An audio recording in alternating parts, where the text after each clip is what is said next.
Assalamualaikum warahmatullahi wabarakatuh. Baik, di sini saya akan menjelaskan tentang analisis media online Tempo terhadap pemberitaan Ustadz Abdul Somad atau UAS.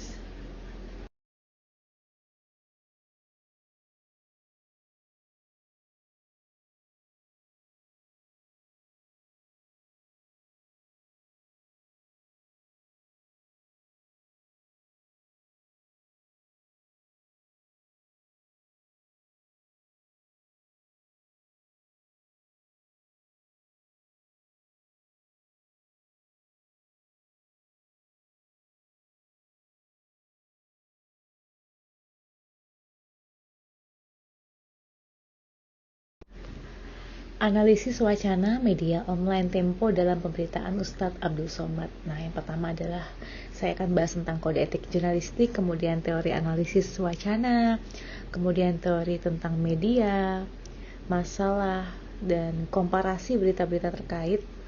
6 ada pembahasan, dan yang terakhir adalah kesimpulan. Baik, yang pertama adalah kode etik jurnalistik. Nah, pasal pertama ada wartawan Indonesia bersikap independen, menghasilkan berita yang akurat, berimbang, dan tidak beritikad buruk. Pasal kedua ada wartawan Indonesia menempuh cara-cara yang profesional dalam melaksanakan tugas jurnalistik.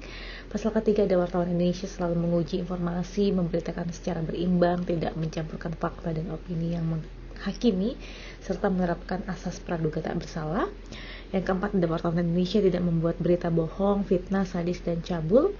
Yang kelima, wartawan Indonesia tidak menyebutkan dan menyiarkan identitas korban kejahatan susila dan tidak menyebutkan identitas anak yang menjadi pelaku kejahatan. Yang keenam, ada wartawan Indonesia tidak menyalahgunakan profesi dan tidak menerima suap.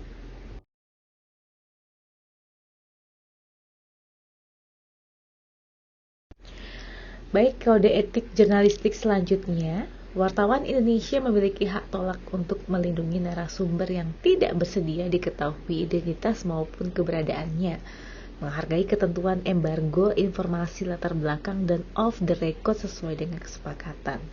Yang kedelapan, wartawan Indonesia tidak menulis atau menyiarkan berita berdasarkan prasangka atau diskriminasi terhadap seseorang atas dasar perbedaan suku, ras, warna kulit, agama, jenis kelamin, dan bahasa, serta tidak merendahkan martabat orang lemah, miskin, sakit, cacat jiwa, atau cacat jasmani. Yang kesembilan, wartawan Indonesia menghormati hak narasumber tentang kehidupan pribadinya, kecuali untuk kepentingan publik. Yang ke-10, wartawan Indonesia segera mencabut, meralat, dan memperbaiki berita yang keliru dan tidak akurat disertai dengan permintaan maaf kepada pembaca, pendengar, atau pemirsa. Yang ke-11, wartawan Indonesia melayani hak jawab dan hak koreksi secara proporsional. Berikutnya kita ke teori analisis wacana. Nah, menurut Baryadi 2002 menjelaskan bahwa istilah wacana digunakan dalam istilah linguistik. Wacana juga merupakan satu bahasa komplit yang dinyatakan secara lisan maupun tulisan bersifat kohesif, koheren, dan terpadu, serta mencerminkan hasil interaksi sosial sehingga dapat dipahami oleh pembaca. Sementara menurut Sumarlan, wacana lebih tertuju pada tulisan yang mempunyai struktur berita tentang peristiwa yang dimuat melalui surat kabar. Oke, berikutnya teori media massa. Menurut Karl Marx, mengembangkan teori di akhir abad 19, para ahli teoris Marxis yakin bahwa media itu didominasi oleh kelas penguasa yang merupakan pemilik utama dari perusahaan media, yang memberi mereka kontrol penuh dan manipulasi isi media dan khalayak berdasarkan minat mereka sendiri. Dan menurut pendekatan Marxis, media merupakan bagian ideal dari berbagai kelas sosial yang saling bersinggungan. Nah, pendekatan Marxis dikenal sebagai pendekatan instrumental yang membuat beberapa klaim, yaitu para pemilik media massa memiliki kendali langsung terhadap berbagai ide yang dikomunikasikan melalui media massa. Nah, di sini saya akan membahas tentang wacana yang diambil dari media massa Tempo Online. Nah, media massa Tempo Online ini juga banyak ya, tidak hanya online sebelumnya, tapi pemilik pemegang sahamnya itu dari PT Tempo Intimedia yaitu PT Gravity Pers, PT Jaya Raya, Yayasan Jaya Raya, Yayasan Karyawan Tempo, dan Yayasan 21 Juni dan Masyarakat. Itu kepemilikan. Oke, berikutnya kita akan melihat pemberitaan Ustadz Abdul Somad yang dipost oleh Tempo Online, yaitu tanggal 17 ya. Oke, kita lihat yang pertama. Sebenarnya di sini ada 20 berita yang ditayangkan hingga tanggal 24 Mei kemarin ya. Cuma kayak saya butuh waktu lagi. Dan ini 5 saja, Masya Allah sudah mewakili ya. Oke, berikutnya yang pertama kita akan lihat.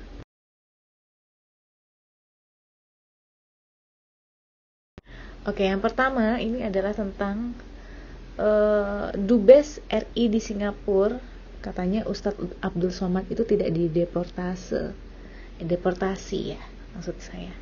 Jadi Duta Besar Indonesia untuk Singapura Surya Pratomo mengatakan bahwa Ustadz Abdul Somad tak dideportasi, melainkan tak dapat izin masuk. Jadi gitu. Jadi klarifikasinya gitu kalau menurut Dubes RI Singapura ya. Nah, terus berikutnya kita akan lihat lagi yang dihadirkan oleh Tempo.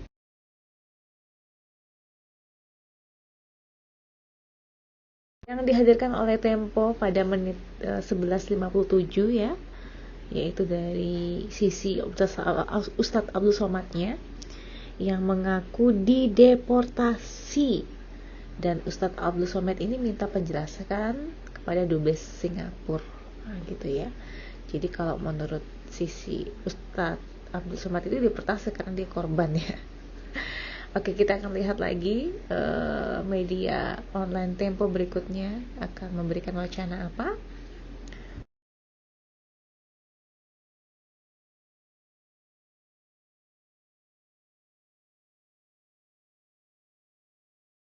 Iya, di menit 12.20 waktu Indonesia bagian Barat, wacana yang dibangun oleh media massa Tempo dari sisi Fadlizon ya, yang sebut Singapura tak pantas tolak Ustadz Abdul Somad tanpa penjelasan. Jadi ada pihak dari Fadlizon yang bilang bahwasannya nggak pantas lah seorang Abdul Somad itu ditolak tanpa penjelasan gitu ya. Jadi begitu dari sisi Fadlizon ya. Kita akan lihat wacana yang dibangun berikutnya oleh Tempo.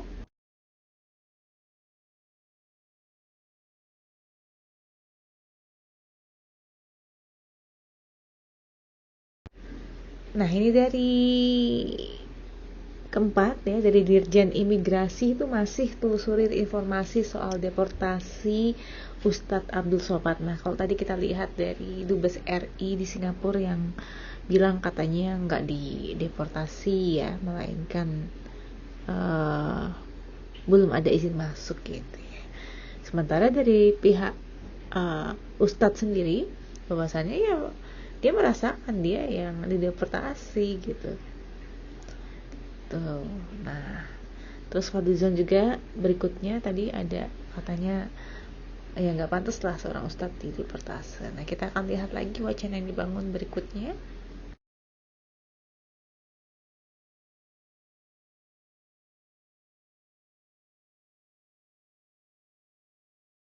Oke, wacana yang dibangun berikutnya adalah penjelasan pemerintah Singapura. Katanya Ustadz Abdul Somad itu sosok yang ekstremis. Nah, jadi itu penjelasannya ya katanya.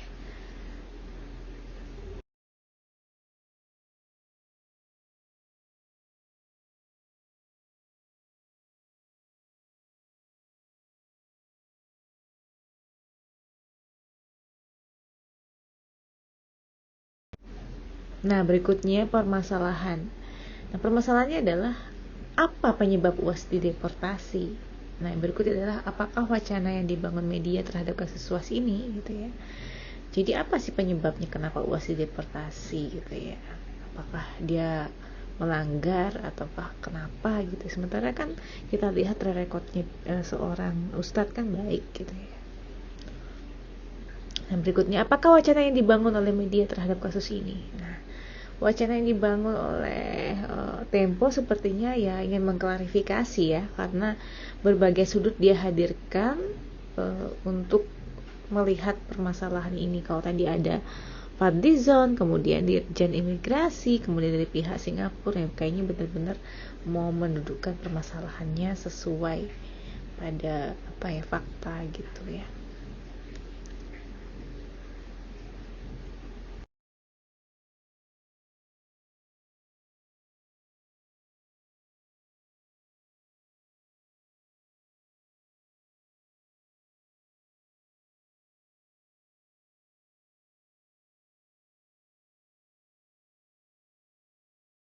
Oke, berikutnya kita akan lihat undang-undang tentang deportasi. Nah, menurut Undang Nomor 66 Tahun 2011 tentang keimigrasian, tertulis dalam pasal 1 ayat 36 bahwa deportasi adalah tindakan paksa mengeluarkan orang asing dari wilayah Indonesia. Sementara dalam pasal 75 ayat 1 tertulis bahwa pejabat imigrasi berwenang melakukan tindakan administratif keimigrasian terhadap orang asing yang berada di Indonesia yang melakukan kegiatan berbahaya dan patut diduga membahayakan keamanan dan ketertiban umum atau tidak menghormati atau tidak mentaati peraturan perundang-undangan. Nah, ini undang-undang tentang deportasi yang ada di Indonesia. Nah, sementara tadi kan Ustadz di Singapura ya, kita belum tahu itu undang-undangnya seperti apa. Nah, sementara di Indonesia seperti ini ya. Jadi intinya kalau ada yang berbahaya, ya udah deportasi aja gitu.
Oke, baik, dapat kita sampulkan bahwasannya wacana yang akan dihadirkan oleh media massa Tempo ini adalah untuk memberikan informasi dan mengklarifikasi, sepertinya seperti itu ya, karena dia secara berimbang sekali menghadirkan pandangan-pandangan dari beberapa sudut gitu ya, baik itu dari Ustadz Abdul Somad, kemudian dari pihak Singapura, kemudian dari pihak-pihak lain yang itu mungkin netral ya, sehingga bisa menilai. Nah, kesimpulannya memang mungkin kalau kita husnuzonnya ya, karena mungkin di sana masyarakatnya itu non muslim paling banyak, sementara Islam cuman 12,9 ya. Ya mungkin itu juga mempengaruhi kali ya. Atau ada faktor lain. Nah, oke, berikutnya adalah kesimpulannya yang harus diperjelas tentang ketentuan deportasi Singapura itu seperti apa. Sebetulnya itu ya yang ditunggu-tunggu. Jadi kenapa gitu kan, kalau seandainya memang nanti ketentuannya dikeluarkan, nah kita lihat apakah UAS ini benar-benar deportasi atau memang ada cuma nggak diizin masuk karena alasan apa gitu ya, sesuai dengan ketentuan deportasi Singapura. Tentunya seperti itu. Baik, terima kasih Pak Rama, teman-teman semuanya. Demikian video saya kali ini. Terima kasih.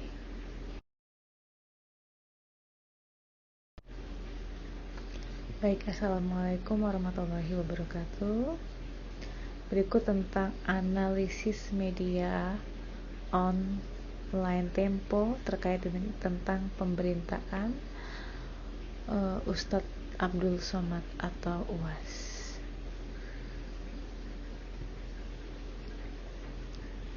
Oke. Analisis wacana media online Tempo dalam pemberitaan Ustadz Abdul Somad. Yang pertama, kita pahami kode etik jurnalistik. Yang kedua, teori analisis wacana. Yang ketiga, teori tentang media.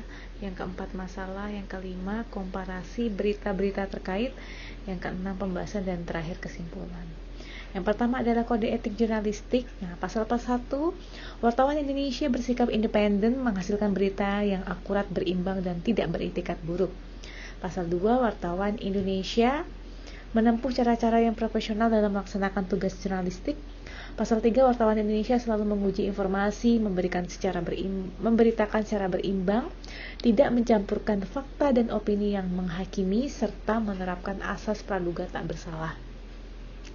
Yang keempat, wartawan Indonesia tidak membuat berita bohong, fitnah, sadis, dan cabul. Yang kelima, wartawan Indonesia tidak menyebutkan dan menyiarkan identitas korban kejahatan, asusila, dan tidak menyebutkan identitas anak yang menjadi pelaku kejahatan. Yang keenam, wartawan Indonesia tidak menyalahgunakan profesi dan tidak menerima suap.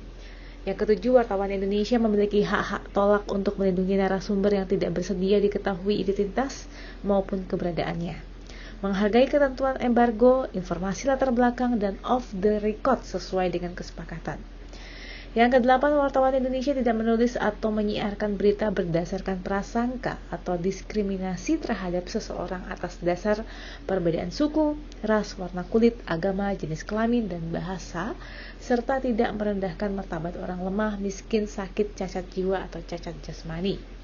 Kesembilan, wartawan Indonesia menghormati hak narasumber tentang kehidupan pribadinya, kecuali untuk kepentingan publik. Ke-10, wartawan Indonesia segera mencabut peralat dan memperbaiki berita yang keliru dan tidak akurat disertai dengan permintaan maaf kepada pembaca, pendengar, atau pemirsa. Ke-11, wartawan Indonesia melayani hak jawab dan hak koreksi secara proporsional.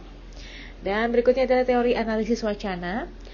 Menurut Baryadi tahun 2002 menjelaskan bahwa istilah wacana digunakan dalam istilah linguistik, dan wacana juga merupakan suatu bahasa komplit yang dinyatakan secara lisan maupun tulisan bersifat kohesif, koheren, dan terpadu serta mencerminkan hasil interaksi sosial sehingga dapat dipahami oleh pembaca. Nah, menurut Sumarlan, wacana adalah tertuju pada tulisan yang mempunyai struktur berita tentang peristiwa yang dimuat melalui surat kabar. Nah, ini ada teori media massa. Karl Marx mengembangkan teori di akhir abad 19. Para ahli teoris Marxis yakin bahwa media didominasi oleh kelas penguasa yang merupakan pemilik utama dari perusahaan media yang memberi mereka kontrol penuh dan manipulasi isi media dan halayak berdasarkan minat mereka sendiri. Menurut pendekatan Marxis, media merupakan bagian ideal dari berbagai kelas sosial yang saling bersinggungan. Pendekatan Marxis dikenal sebagai pendekatan instrumental yang membuat beberapa klaim, yaitu para pemilik media massa memiliki kendali langsung terhadap berbagai ide yang dikomunikasikan melalui media massa. Dan inilah media massa Tempo Online yang akan saya analisa. Pemiliknya adalah pemegang saham PT Tempo Inti Media Tbk, yaitu PT Graffiti Pers, PT Jaya Raya, Yayasan Jaya Raya, Yayasan Karyawan Tempo, dan Yayasan 21 Juni Masyarakat. Berikutnya, pemberitaan tentang Ustadz Abdul Somad yang dipost tanggal 17 hingga 24 Mei, tapi mohon maaf saya hanya mengambil 5 karena keterbatasan waktu. Sementara ada 20 pemberitaan yang terjadi di media online Tempo, tapi insya Allah sudah mewakili ya. Nah, yang pertama adalah tentang Dubes RI di Singapura, Ustadz Abdul Somad tak dideportase. Nah, sementara Ustadz Abdul Somad sendiri merasa dideportase ya. Dan ini Dubes RI menyatakan bahwasannya Ustadz Abdul Somad itu nggak dideportase, melainkan nggak dapat izin masuk gitu ya. Nah, berikutnya, sementara dari pihak Ustadz Abdul Somad, ini media online Tempo menghadirkan berita lagi dari sisi Ustadz Abdul Somadnya pada pukul 11.57 yang mengaku Ustadz Abdul Somad itu mengaku dideportase dan minta penjelasan kepada Dubes Singapura gitu. Jadi kronologi dirinya itu dideportase oleh imigrasi Singapura. Nah, gitu. Jadi yang dialami oleh Ustadz Abdul Somad seperti itu. Nah, sementara dari pihak lain yaitu Fadlizon sebut Singapura tak pantas tolak Ustadz Abdul Somad tanpa penjelasan ya, karena memang Ustadz Abdul Somad kan kesana itu untuk melakukan syiar agama yang mungkin itu masih baik-baik saja ya. Jadi menurut Fadlizon ya nggak pantas lah pemerintah Singapura itu menolak Ustadz Abdul Somad tanpa penjelasan gitu ya.